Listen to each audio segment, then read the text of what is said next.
Hello everyone. आजचा आपल्या व्हिडिओचा विषय आहे फाउंडेशन ऑफ स्ट्रक्चर्स.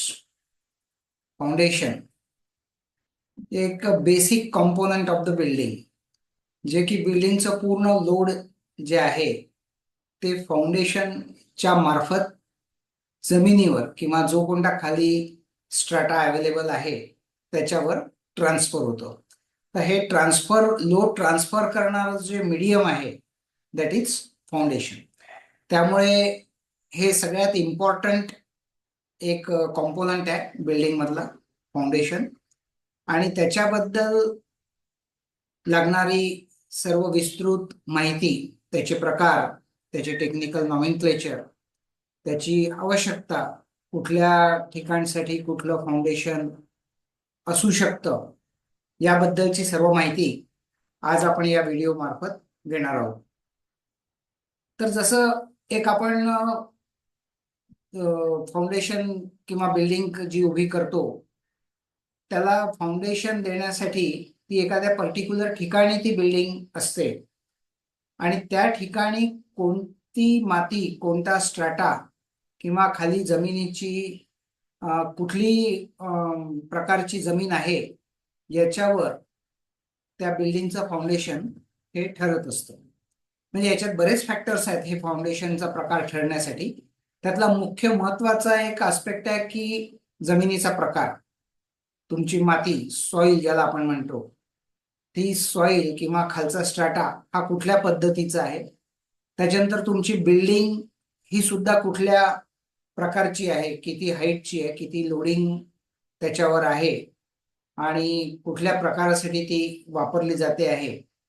कमर्शियल आहे, पब्लिक बिल्डिंग आहे, रेसिडेन्शियल आहे, इंडस्ट्रीयल आहे, किंवा काय त्याचा बाकी हे आहे, पर्पज आहे, त्यानुसार आणि त्याच्यावरचं एकंदर लोड या गोष्टींचा विचार करून त्या बिल्डिंगची एक साईज, हाईट, लोडिंग आणि या सगळ्या गोष्टींचा विचार करून अर्थक्वेक झोन, की ज्या एरियात आपण ती बिल्डिंग तयार करतोय तिथे अर्थक्वेक म्हणजे भूकंप गतिरोधक किंवा अशा प्रकारचे काही संकल्पना विचारात घ्यायच्या असल्या तर त्या या सगळ्या गोष्टींचा विचार करून फाउंडेशन डिझाईन होत असतं किंवा ते ठरत असतं.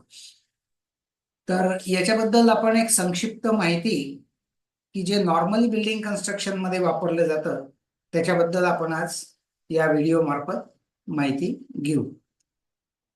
तर या पद्धतीचं तुम्हाला एक स्ट्रक्चर इथे दिसत आहे. दिस इज आरसीसी स्ट्रक्चर, ज्याला म्हणतो आपण आरसीसी स्ट्रक्चर. आपण याच्या आधीच्या कॉन्क्रीटच्या आयटम्स मध्ये वगैरे याच्यावर पाहिलं की जे लोड घेणारे व्हर्टिकल मेंबर्स आहे, जे रेड कलर मध्ये दिसतात आहे, this red colour, these are columns, याला आपण कॉलम्स म्हणतो. या गोष्टी आपण सगळ्या बघितल्या तरी एक रिव्हिजन म्हणून आपण पुन्हा हे जे आडवे लोड टेकिंग मेंबर आहे, रेस्टिंग ऑन कॉलम्स, या कॉलम वरून या कॉलमवर रेस्ट होतात आहे. These horizontal load taking members are called beams.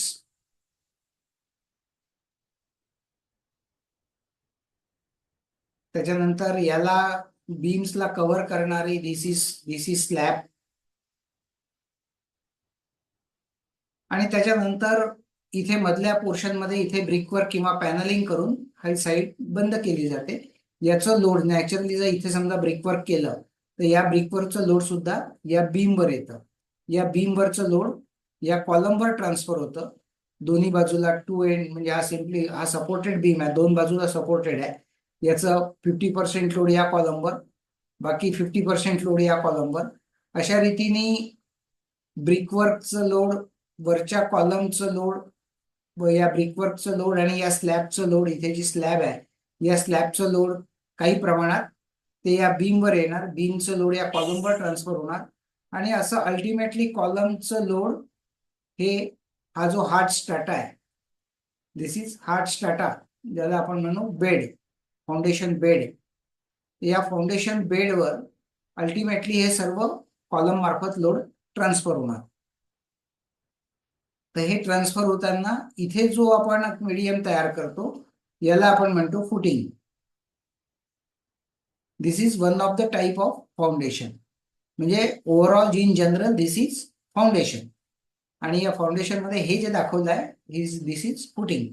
कारण काय होतं, जेवढा तुम्हाला area, I will create some space here.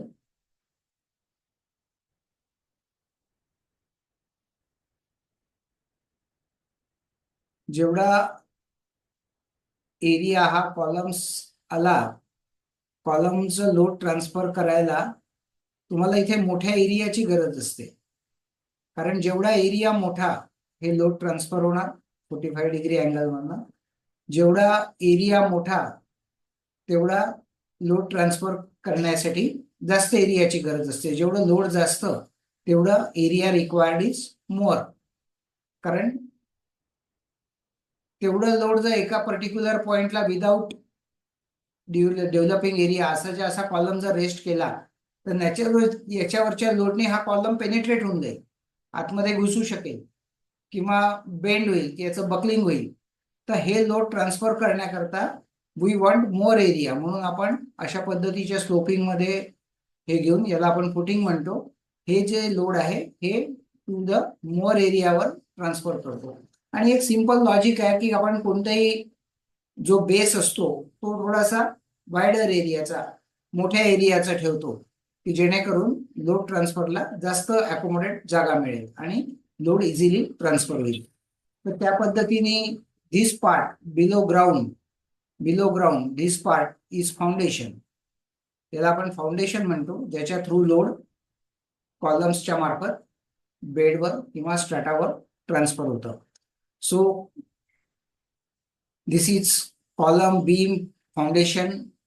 त्याच्यामध्ये काही वेळेला या तुम्हाला अशा वॉल्स पण दिसतात आहे. These are routine normal column पेक्षा वेगळा साईज आहे. These walls are called shear walls. This is also a structural member, shear walls. साधारण लिफ्ट वगैरे असेल तर लिफ्टच्या वॉल्स या ॲज ए शियर वॉल्स म्हणून डिझाईन होतात. So this is some additional information about design. But main आपण याचे कॉम्पोनंट्स पाहिले स्ट्रक्चरचे, आणि हे सगळे कॉलम्सच्या थ्रू सुपरस्ट्रक्चर, जे ग्राउंडच्या खालचा भाग आहे त्याला आपण म्हणतो सबस्ट्रक्चर किंवा फाउंडेशन बिलो ग्राउंड, आणि जो ग्राउंडच्या वरचा पार्ट आहे दॅट इज सुपरस्ट्रक्चर. तर सुपरस्ट्रक्चर मध्ये कॉलम्स असतात, आणि ते जे लोड कॉलम्सचं लोड आहे हे फाउंडेशनच्या थ्रू जमिनीमध्ये किंवा सॉइलवर ट्रान्सफर होत असतं. So this is about arrangement, structural arrangement for transferring of load. तर आज आपण जो भाग पाहणार आहे तो हा फाउंडेशन बद्दल विचार करणार आहे. आता हे सर्व लोड तर ट्रान्सफर करायचं आहे जमिनीवर. तर याच्यामध्ये एक दोन गोष्टी आपण पाहिल्या की लोड ट्रान्सफर करण्याकरता या बिल्डिंगवरचं load, this is one thing. आणि दुसरं म्हणजे या खालच्या जमिनीची ताकद, कॅपॅसिटी ऑफ सॉइल. या दोन गोष्टींचा विचार होणं आवश्यक असतं.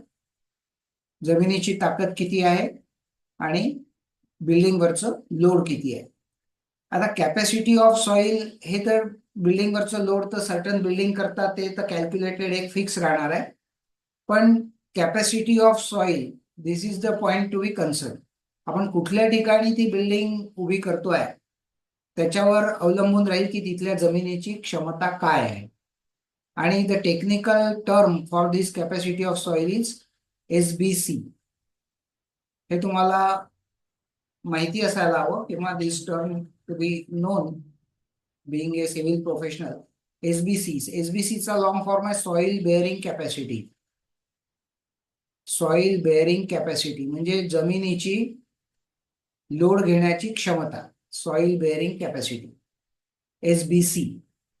एखाद वेळेला एक्झाम मध्ये, क्वेश्चन मध्ये वगैरे सुद्धा what is SBC, long form of SBC वगैरे असे प्रश्न येतात. तो you should know the long form of SBC, soil bearing capacity म्हणजे जमिनीची लोड घेण्याची क्षमता. कारण कसं असतं की एखाद वेळेला काळी माती असेल ज्याला आपण BC सॉइल म्हणतो, BC सॉइल म्हणजे black cotton soil. BC for black cotton. इकडे विदर्भामध्ये भरपूर आहे ब्लॅक कॉटन सॉइल. तर या ब्लॅक कॉटन सॉइलची जी क्षमता आहे लोड घेण्याची किंवा सस्टेनिंग कॅपॅसिटी आहे, SBC आहे, ही फार कमी असते. म्हणजे ही जास्त लोड घेणार नाही. त्याच्यानंतर मग थोडस सॉफ्ट मुरुम हा पार्ट येतो. सॉफ्ट मुरुम याच्यापेक्षा जास्त लोड घेईल. याची लोड घेण्याची क्षमता कमी आहे. सॉफ्ट मुरुमची लोड घेण्याची क्षमता त्याच्यापेक्षा थोडी जास्त आहे. नॅचरली सॉफ्ट मुरुमची जी SBC आहे, this is more than this. याच्यापेक्षाही जास्त राहील. ब्लॅक कॉटन सॉइल पेक्षा सॉफ्ट मुरुमची कॅपॅसिटी जास्त राहील. सॉफ्ट मुरुम नंतर हार्ड मुरुम. हार्ड मुरुम मध्ये याच्यापेक्षा जास्त कॅपॅसिटी राहील याची. दिस कॅन टेक मोर लोड. त्याच्यानंतर मग रॉक, सॉफ्ट रॉक वगैरे मध्ये म्हणता येईल, किंवा आणखीन प्रकार आहे सँडी सॉइल, सिल्ट सॉइल, असे व्हेरियस म्हणजे खूप बरेचसे प्रकार आहेत सॉइलचे. पण एक साधारण एक हायरार्की आपण पाहिली तर BC सॉइल म्हणजे ब्लॅक कॉटन सॉइल, भुसभुशीत जमीन ज्याला आपण म्हणतो, किंवा नरम माती, तर ती या BC सॉइल मध्ये येते. याची लोड घेण्याची क्षमता कमी आहे. त्याच्यानंतर थोडासा सॉफ्ट मुरुम, त्याच्यानंतर मग हार्ड मुरुम, त्याच्यानंतर मग रॉक. रॉक याची लोड घेण्याची कॅपॅसिटी खूप जास्त आहे, अधिक आहे. आणि अशा प्रकारच्या वेगवेगळ्या स्ट्रॅटाच्या प्रमाणे याचं फाउंडेशन डिसाइड होत असतं. म्हणजे याचं जे SBC आहे ती पर्टिक्युलरली एका टर्म मध्ये डिसाइड होते. जसं एक SBC म्हणजे एका स्क्वेअर मीटरवर लोड घेण्याची क्षमता.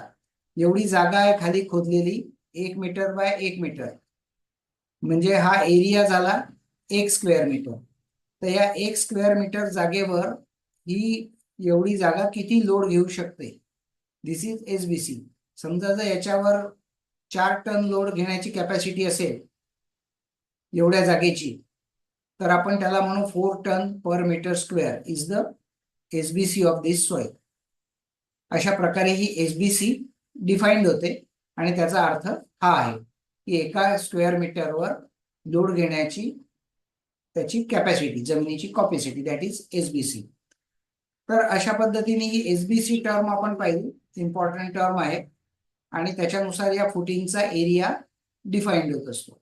फॉर एक्झाम्पल 12 टनचा जो लोड असेल आणि याची SBC आपण जसं डिफाईन करत असू की 4 टन पर मीटर स्क्वेअर या सॉइलची SBC आहे, आणि या कॉलमवर जर लोड येत असेल 12 टन, तर नॅचरली हा जो फुटिंगचा एरिया प्रोव्हाइड करावा लागेल, हा किती प्रोव्हाइड करावा लागेल, 12 / 4 म्हणजे 3 मीटर स्क्वेअर. 3 मीटर स्क्वेअर साठी हा एरिया द्यावा लागेल. म्हणजे याचं फाउंडेशन जे आहे ते 3 मीटर म्हणजे 2 मीटर आणि 1.5 मीटर. दिस इज 2 मीटर आणि हे 1.5 मीटर, एवढ्या साईजचं याचं फाउंडेशन घेतलं, so this will be 3 square meter. हा एरिया 3 स्क्वेअर मीटरचा मिळेल फुटिंग करता. म्हणजे जे खालचं फुटिंग राहील या कॉलमचं जे फुटिंग राहील हे 3 स्क्वेअर मीटर डायमेन्शनचं राहील किंवा एरियाचं राहील. अशा पद्धतीने SBC वरून फुटिंगचा साईज किंवा एरिया हा म्हणजे आपण मिळू शकतो किंवा कॅल्क्युलेट केला जातो. So this is about foundations concept. Now we will see about various types of foundations.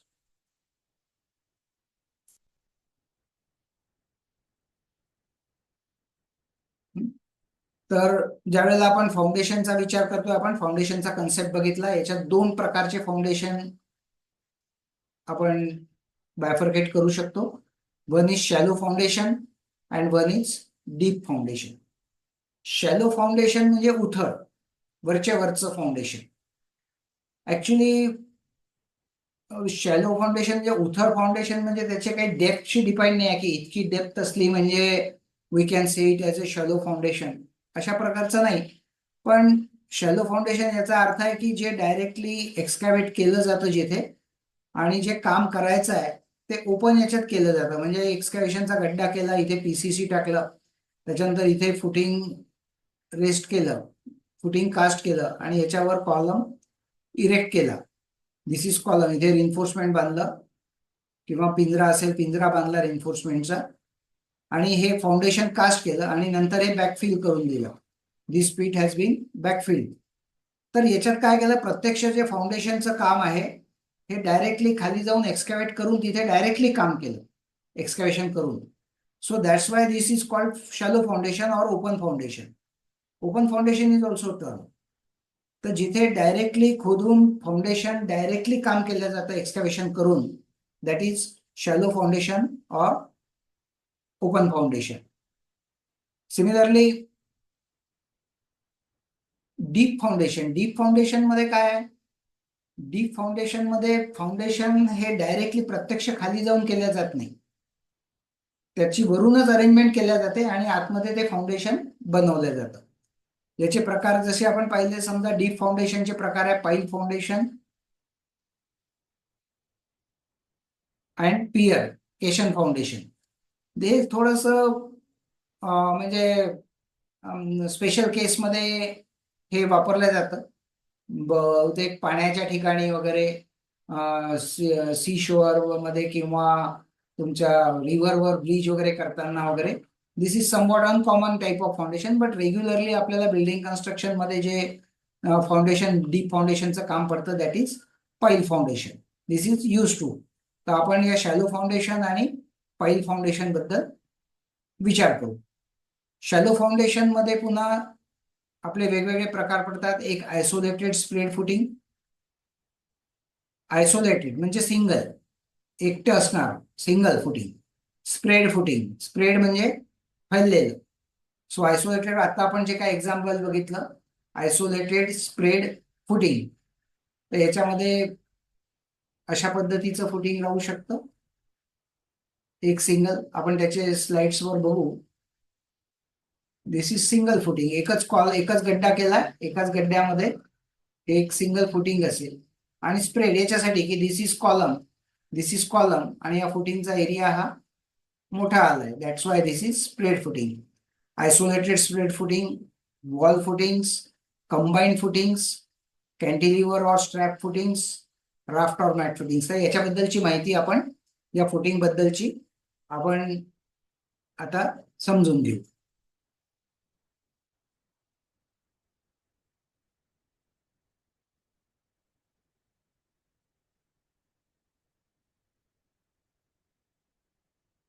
Yes. So जेव्हा आपण आयसोलेटेड फुटिंगचा विचार करतो, आयसोलेटेड फुटिंग म्हणजे सिंगल, एका गड्ड्यामध्ये एक फुटिंग टाकलेलं आहे.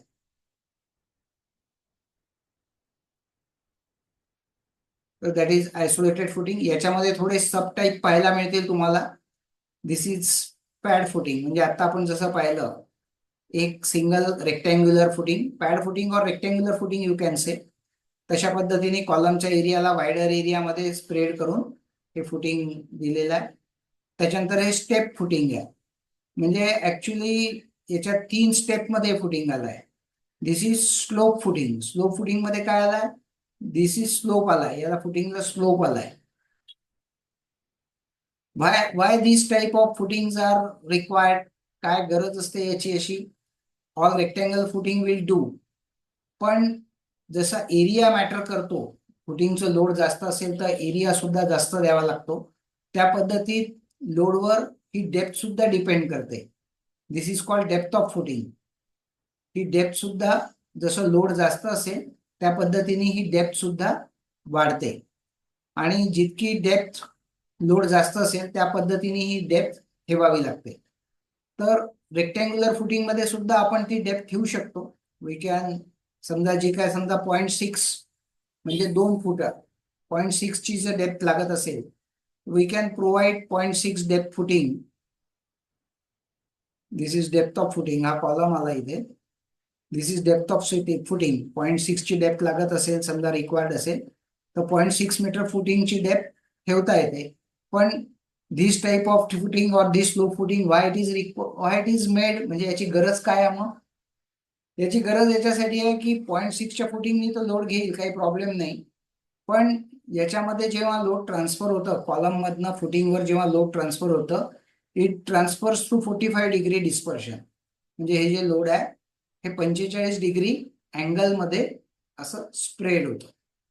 तर नॅचरली जेव्हा या अँगलमध्ये लोड स्प्रेड होतं त्यावेळेला याला खाली इथे सम बेस तर दिला जातोच, प्लस तुम्हाला हे जे कॉन्क्रीट आहे हे कॉन्क्रीट हे एक्स्ट्रा केलं आहे, याच्यामध्ये काही लोड ट्रान्सफर होत नाही याच्यातनं, त्याच्यामुळे this concrete is extra.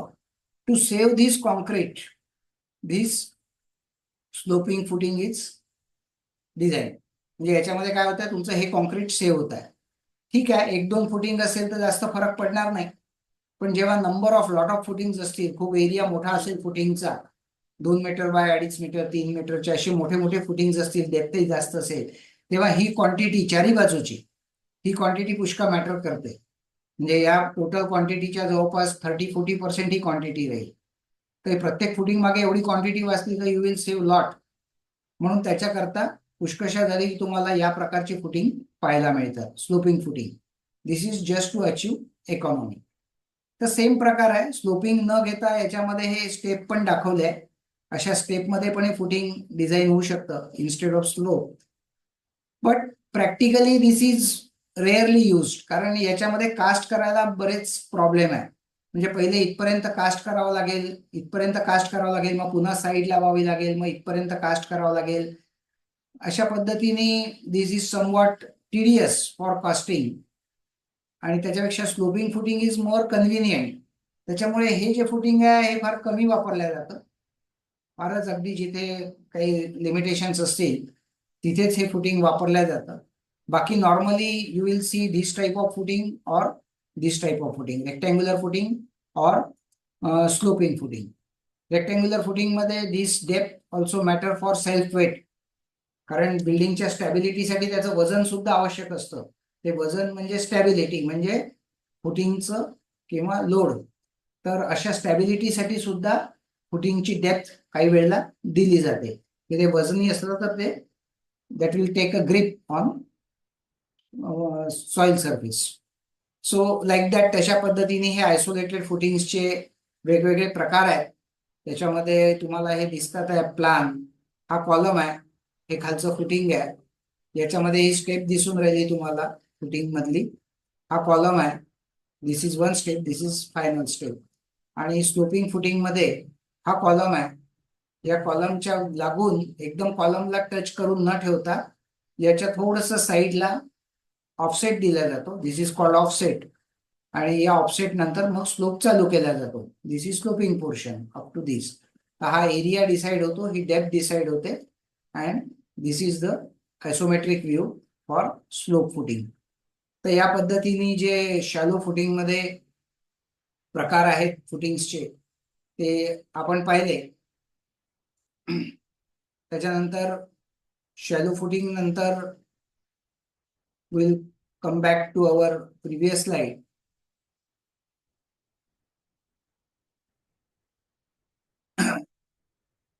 Combine footing.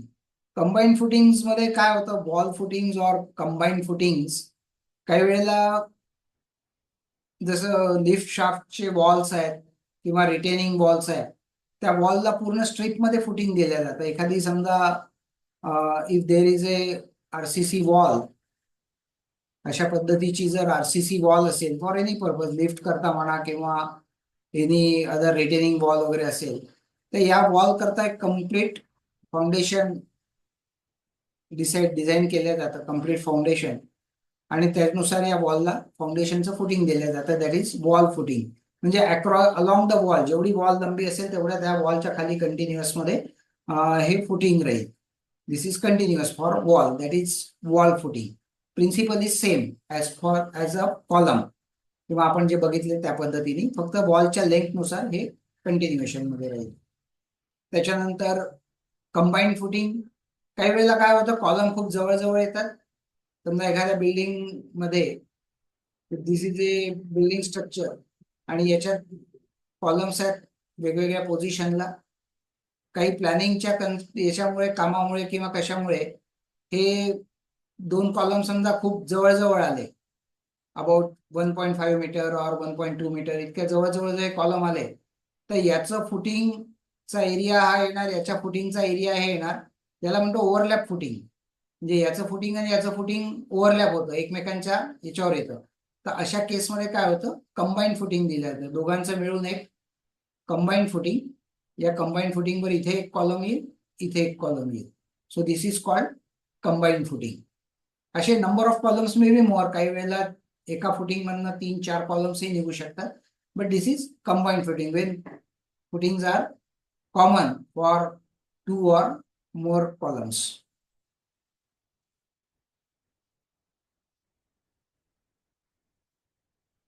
You can see here this is combined footing. या 2 कॉलमला मिळून एकत्र केलेलं फुटिंग आहे. This is combined footing for 2 columns. त्याच्यानंतर one part is eccentric footing. काही वेळेला लिमिटेशन असतात, कॉमन वॉल वगैरे असते, कॉमन वॉलला लागून कॉलम आलेला असतो. कॉलम जो आहे हा कॉलम कॉमन वॉलला लागून आला तर नॅचरली याचं फुटिंग जे आहे हे दुसऱ्याच्या एरियात जाऊ शकत नाही, किंवा ऑलरेडी इकडे जर बिल्डिंग बनलेली असेल तर you have to provide footing like this only. असंच फुटिंग तुम्हाला प्रोव्हाइड करावं लागेल तुमच्या एरियामध्ये, किंवा whatever there may be another limitation also. काही दुसरे कारण असू शकेल की फक्त तुम्हाला एकाच साईडला फुटिंग देता येत आहे कॉलमच्या. नॉर्मली काय असतं, फाउंडेशनच्या सेंटरला फुटिंग असतं, आपण पाहिलं, कारण 45 डिग्रीमध्ये हे जात असल्यामुळे. पण अशा काही लिमिटेशनमुळे जो कॉलम आहे त्या कॉलमच्या एकाच साईडला फुटिंग द्यावं लागतं. अँड धिस इथे इथे हा सेंटर आहे, फुटिंगचा हा सेंटर आहे आणि हा कॉलमचा सेंटर आहे. So this difference is called eccentricity, and footing is called eccentric footing. Eccentric म्हणजे एका बाजूला सरकलेलं, दॅट इज एक्सेंट्रिक फुटिंग. अशा पद्धतीचे फुटिंग सुद्धा तुम्हाला पाहायला मिळतात ड्यू टू सम लिमिटेशन्स, की जिथे सेंटरला येऊ शकत नाही फुटिंग, तिथे एका बाजूला फुटिंग घेऊन we can make it in eccentric footing. तर एक्सेंट्रिक फुटिंगचा अर्थ हा असा आहे. So this is about eccentric footing. Then आपण एक नंतरचा एक प्रकार पाहू याच्यामध्ये. जसं आता आपण जस्ट पाहिलं, that is about for combined footing. त्या कंबाईंड फुटिंगच्याच प्रकारामध्ये समजा एक मोठं बिल्डिंग स्ट्रक्चर आहे, या टाईपचं बिल्डिंग स्ट्रक्चर बनायचं आहे, याच्यामध्ये नंबर ऑफ कॉलम्स आहेत. नंबर ऑफ कॉलम्स आर मोर. समजा काही असेल, कमर्शियल बिल्डिंग असेल, किंवा याच्या आतमध्ये सुद्धा बरेच, मी डॉट दाखवतो, कॉलम म्हणजे असे जे कॉलम्स आहेत ते नंबर ऑफ कॉलम्स खूप जास्त आहे त्याच्यामुळे, आणि सॉइलची कॅपॅसिटी सुद्धा समवॉट लो आहे. तर आपण एक प्रपोर्शन पाहिलं की जर समजा सॉइलची कॅपॅसिटी कमी असेल तर the area required is more. हे आता आपण ते मागचं एक्झाम्पल पाहिलं 12 टनचं 4 टन लोड घेण्याचं. तर समजा ती 4 टनची कॅपॅसिटी होती, ती जर कॅपॅसिटी 2 टनची असती, 2 टन्स पर मीटर स्क्वेअर, तर area required will be 6 square meter. आता तो 3 स्क्वेअर मीटर आला होता, तर तो 6 स्क्वेअर मीटर झाला होता. समजा जर या फाउंडेशनच्या इथली स्ट्रॅटा पण लो कॅपॅसिटी आहे आणि नंबर ऑफ कॉलम्स आर मोर, तर काय होईल, प्रत्येक कॉलमच्या साईजचा एरिया हा मोठा मोठा होत जाईल. प्रत्येक याला एरिया जो येईल कॉलमला, that will be somewhat bigger area. आणि प्लॅनिंग पण असं आहे की काय, त्याच्यामुळे कॉलम्सचे बहुतेक जे फुटिंग्स आहेत ते ऑन द वर्ज ऑफ ओव्हरलॅप्स, म्हणजे बहुतेक ओव्हरलॅपच होतात आहे, आणि एरिया पण जास्त रिक्वायर्ड आहे. आपण त्याचा एरियाही लिमिटेशन ठेवू शकत नाही, कमी करू शकत नाही. आणि number of columns are more, so maximum footings are overlapping. तर अशा करता मग इंडिव्हिज्युअल ट्रीट न करता काय केलं जातं, या पूर्णच्या पूर्ण कॉलमसाठी, या पूर्ण स्ट्रक्चरसाठी एक कॉमन पूर्ण बेस बनवला जातो फाउंडेशनचा. जेवढं ती बिल्डिंगचं स्ट्रक्चर आहे कॉमन, ते पूर्ण एक फाउंडेशन. दिस इज ग्राउंड, जमिनीच्या, सॉरी एक मिनिट ना, आय विल रिमेक इट, थोडस चुकलं आहे.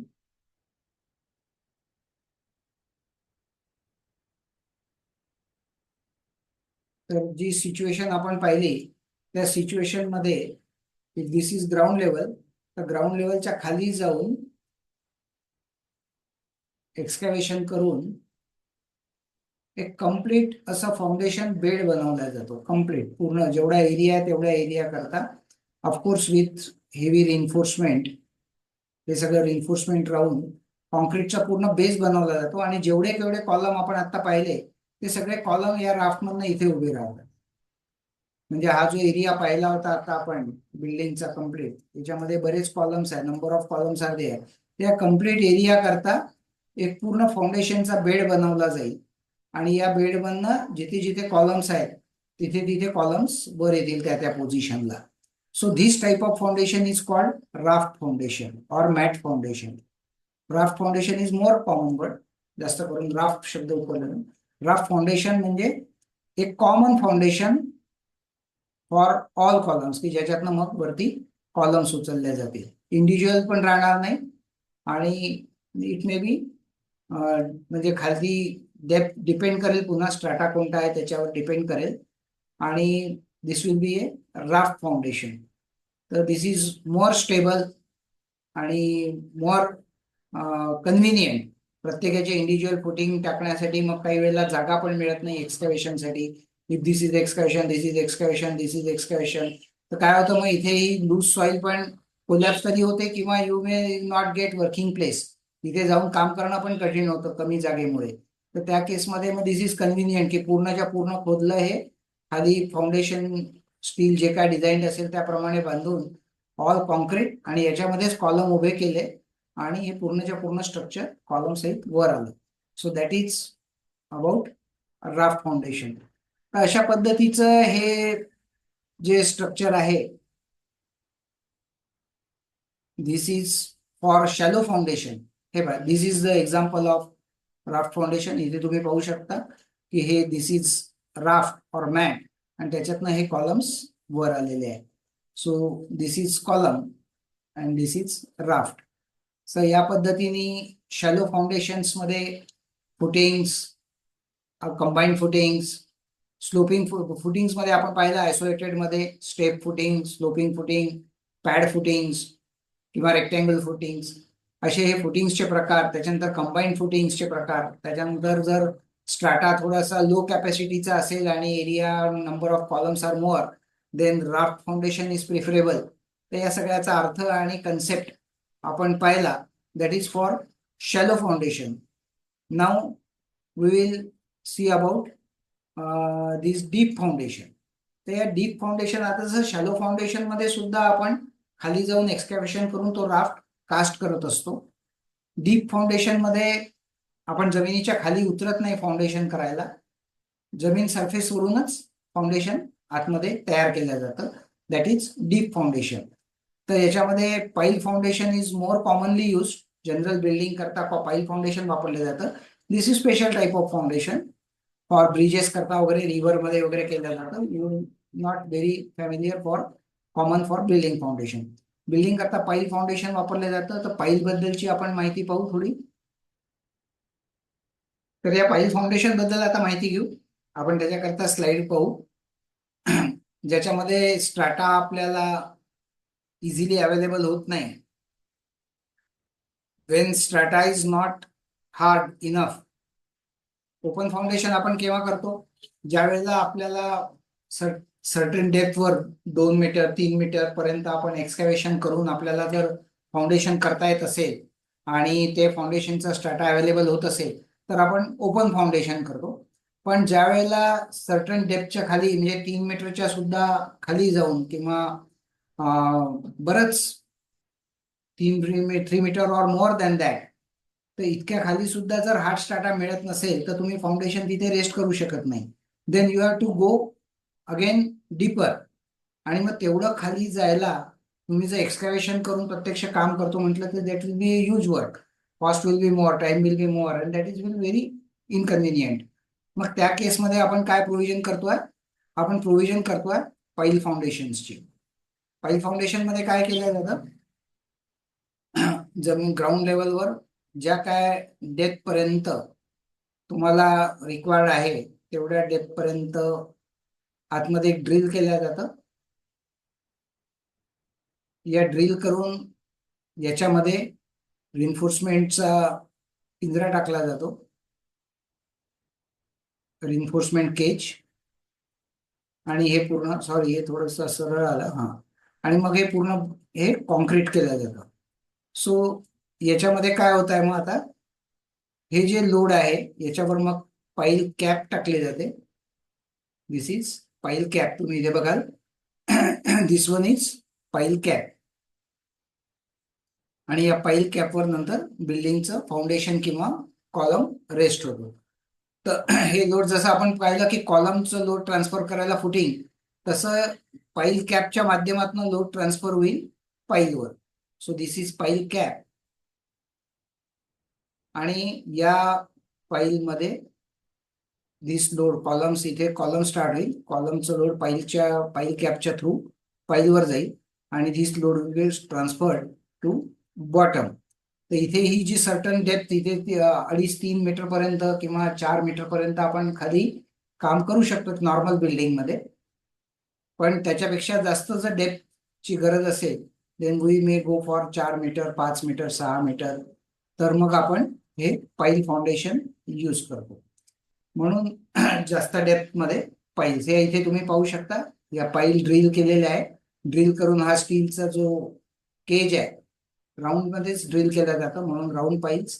स्टीलचा पिंजरा सुद्धा राऊंडच असतो आणि हा याच्यामध्ये ड्रिल करून मग हे कॉन्क्रीट केल्या गेलेलं आहे. याच्यावरती आता पाईल कॅप्स येतील प्रत्येक इंडिव्हिज्युअल याच्या, आणि पाईल कॅप्सच्या वर कॉलम इरेक्ट होतील.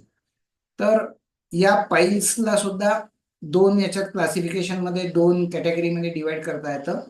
Piles are again as per purpose. One is friction pile and one is end bearing pile.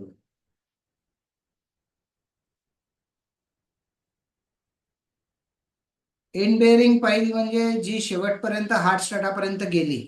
म्हणजे आता या पाईलचं लोड या स्ट्रॅटावर ट्रान्सफर होत आहे. This strata is enough sufficient to take the load of pile. त्याच्यामुळे याला आपण म्हणतो ही पाईल इथे रेस्ट होते. जसं फुटिंग रेस्ट होतं हार्ड स्ट्रॅटावर, तसं इथे पाईल रेस्ट होते हार्ड स्ट्रॅटावर. And that's why this is called end bearing pile. पाईलचा जो एंड आहे तो रेस्ट होतोय समजूया, that is end bearing pile because of this. पण ज्या वेळेला हार्ड स्ट्रॅटा अवेलेबल नसेलच आणि पुष्कळ खाली हार्ड स्ट्रॅटा असेल किंवा इथलं जे सॉइलचे नेचर असेल हे एकदम हार्ड स्ट्रॅटासाठी नसेलच, की ती जास्त डेप्थमध्ये जाऊ नये, you may not get hard strata. मग त्यावेळेला जी पाईल डिझाईन केली जाते, ऑफकोर्स दिस इज ऑल, म्हणजे याच्यामध्ये त्याच्या मेथडमध्ये काही फरक नाही आहे. This is also only conceptual और डिझाईन फॅक्टर. तर ज्या वेळेला मग हा हार्ड स्ट्रॅटा मिळत नाही त्यावेळेला पाईल डिझाईन होते ॲज ए फ्रिक्शन पाईल. फ्रिक्शन पाईल डिझाईन होते म्हणजे ही जी साईडची सॉइल आहे या सॉइलचं आणि या पाईलचं फ्रिक्शन. एखाद्या केसमध्ये आपण जसं आपण एखादा केज मध्ये हे टाकतोय, पाईल इन्सर्ट करतोय ड्रिल मध्ये, तर नॅचरली या पाईलचं आणि या सराउंडिंग सॉइलचं एक फ्रिक्शन तयार होईल. This pile will try to go down because of load, but this surrounding soil will try to resist it. त्याला खाली घुसू देणार नाही. So this is a friction. तर या पाईलच्या डायमीटरवर आणि लेंथवर दिस फ्रिक्शनची quantity or magnitude of friction will depend on this. जेवढा याचा डायमीटर मोठा राहील तेवढा सरफेस एरिया मोठा राहील. फ्रिक्शन कशावर डिपेंड करताय? फ्रिक्शन एरियावर. कमी एरियाला कमी फ्रिक्शन होईल, जास्त एरियाला जास्त फ्रिक्शन होईल. So naturally this friction will be less but this friction will be मोर. तर जसा एरिया वाढेल तसं फ्रिक्शन वाढेल. तर जसं इथे तुम्ही याचा डायमीटर मोठा केला तर you will get more surface area. याची लेंथ वाढवली you will get more surface area. एवढ्या लेंथ पेक्षा जर याची लेंथ एवढी वाढवली तर you will get this much surface area length wise. त्याच्यामुळे त्या फ्रिक्शनला किती आवश्यक आहे त्याच्याप्रमाणे पाईलचा डायमीटर आणि पाईलची लेंथ ही डिसाइड होईल. तर अशा पद्धतीने दिस इज फ्रिक्शन पाईल and this is end bearing पाईल. एंड बेअरिंग पाईल आणि फ्रिक्शन पाईल दिस इज प्रिन्सिपल वाईज. त्याच्यानंतर मग याच्यावर सुद्धा पाईल कॅप टाकली जाणार पाईल कॅपवर बिल्डिंगचं स्ट्रक्चर उभं राहील. Again if there is some फ्रिक्शनला काही कन्स्ट्रेंट असतील, तेवढं फ्रिक्शन जेवढं पाहिजे आहे, सँडी सॉइल वगैरे असेल तर ती सँडी सॉइल भुसभुशीत असते, त्याला फ्रिक्शन कमी असतं. मग त्या केसमध्ये आणखीन त्याला स्ट्रेंथन करायला अशा पद्धतीचे जो शेप पाईलमध्ये प्रोव्हाइड केला जातो, याने फ्रिक्शन वाढतं. या स्ट्रेट पाईलपेक्षा या स्ट्रेट पाईलला जर असे मध्ये बल्ब दिले so naturally this will create friction. तुम्ही पाहता एखादा खिळा एखाद्या भिंतीत गेलेला आहे, you can remove it easily किंवा विथ सम फोर्स. बट तोच जर स्क्रू केला असेल म्हणजे काय, त्याला ग्रीप दिली आहे तर त्याच्याने ती एकदम स्क्रू निघणार नाही बाहेर. तर त्याच पद्धतीने अशी जेव्हा तुम्ही ग्रीप देता याला विथ बल्ब्स, सो एक फ्रिक्शनला आणखीन सपोर्ट केला जातो. So this is called reamers. This bulbs are called reamers. याने पाईलचं फ्रिक्शन वाढवलं जातं. लोड टेकिंग कॅपॅसिटी त्याची जी आहे ती पाईलची वाढवल्या जाते. तर हे सुद्धा डिझाईन होतात रिमर्स. किती सेंटर टू सेंटर हवे, किती डायमीटर मध्ये हवे, किती नंबर्स मध्ये हवे, दॅट हॅज बीन डिझाईन. तर this is reamers, this is end bearing pile, this is friction पाईल. त्याच्यानंतर एका पाईलवर जर पूर्ण काम होत नसेल किंवा लोड टेकिंग जास्त असेल, तिथे असंही असू शकतं की 4 पाईल्स एकत्र केल्या जवळजवळ आणि या 4 पाईलच्या मिळून एक कॉमन पाईल कॅप दिली आहे. इट इज अ कॉमन पाईल कॅप प्रोव्हाइडेड ऑन 4 पाईल्स. जसं आपण याच्यामध्ये पाहिलं, कंबाईंड फुटिंग मध्ये पाहिलं, कंबाईंड फुटिंग मध्ये foundation common, number of columns असतं. याच्यामध्ये नंबर ऑफ पाईल्स असतं, foundation common. So this is 1 पाईल अलॉंग ऑन दिस 4 पाईल्स. मग याच्यावर तुमचं इथे कॉलम रेस्ट होईल. This type of combination is called group pile. This is group पाईल. एकापेक्षा जास्त पाईलचं कॉम्बिनेशन करून त्याच्यावर पाईल कॅप घेऊन मग वरचं लोड टेकिंग मेंबर जो आहे कॉलम और तो याच्यावर इरेक्ट होतो. So this type of pattern is called group pile. तर अशा पद्धतीने पाईल्सचं फाउंडेशन डिसाइड केलं जातं. So this is comes in under deep foundation. So these are the commonly adopted foundation methods for building. तुम्ही ऑब्झर्व करू शकता जिथे कुठे मोठ्या वेगळ्या प्रकारच्या स्ट्रक्चर्सचे कामं चालू असतील तिथे कुठल्या प्रकारचं फाउंडेशन वापरले जात आहे. यू कॅन ऑब्झर्व अँड त्याला तुम्ही आता आयडेंटिफाय करू शकता whether you have seen it or not. जर तुम्हाला अगदी याच्यापेक्षा काही वेगळ्या प्रकारचं फाउंडेशन दिसत असेल, you can take a video and discuss with us की अशा अशा पद्धतीचं आहे, त्याच्याबद्दल चर्चा होऊ शकते. आपला एक कॉमन प्लॅटफॉर्म सिव्हिल इंजिनियर्स करता किंवा प्रोफेशनल्स करता आपल्याकडे उपलब्ध आहे आणि you can become a member of that community so that तुम्हाला याच्याबद्दलची सगळी वरची माहिती, अपडेट्स, काही आणखीन एक्झामच्या दृष्टीने सुद्धा, प्रॅक्टिकल एक्सपिरियन्सच्या दृष्टीने सुद्धा किंवा जॉबच्या दृष्टीने तुम्हाला मदत होऊ शकते. तुम्ही जरूर याचा फायदा घेऊ शकता. ओके.